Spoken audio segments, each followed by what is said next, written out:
children, today I am going to teach you a new chapter. The name of the chapter is Fiber to Fabric. Fiber to fabric. Fabric means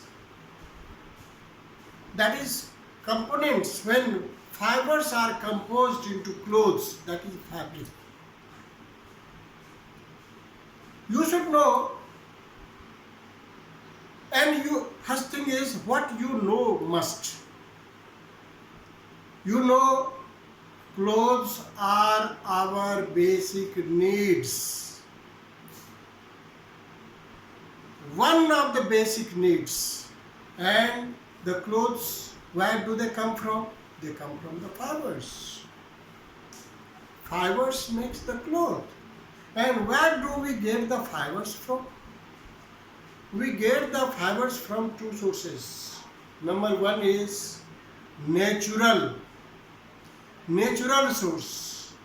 And natural can be divided into two parts. One is plant, another is animal. You see, cotton, jute and flax. Cotton, jute and flax are obtained from the plants.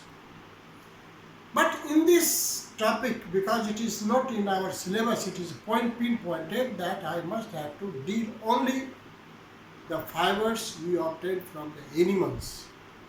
So from the animals we get, that is what, wool and silk. Wool and silk are the two animal fibers we get from it.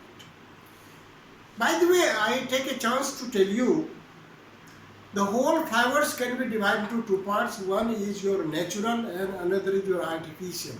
Nowadays you are using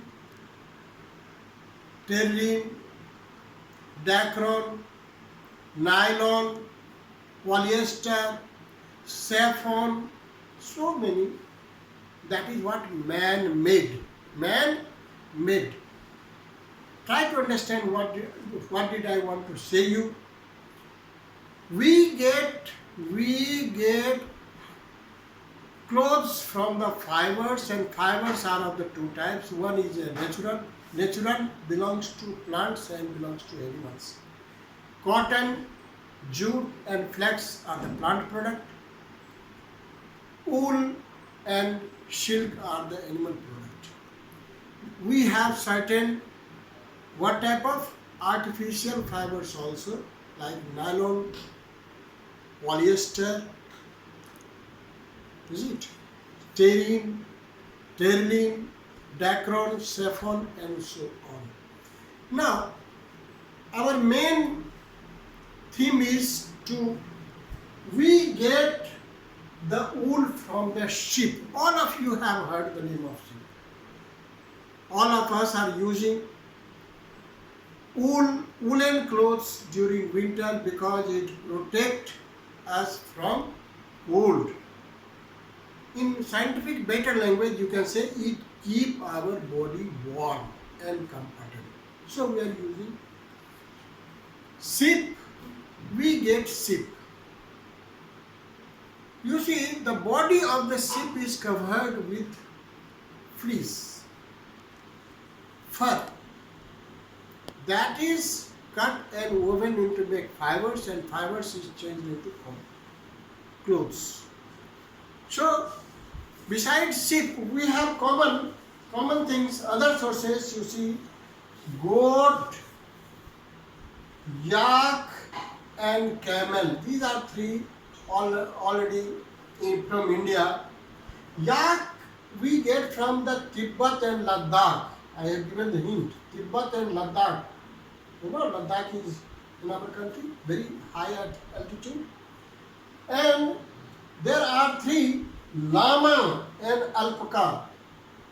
This is from the South America.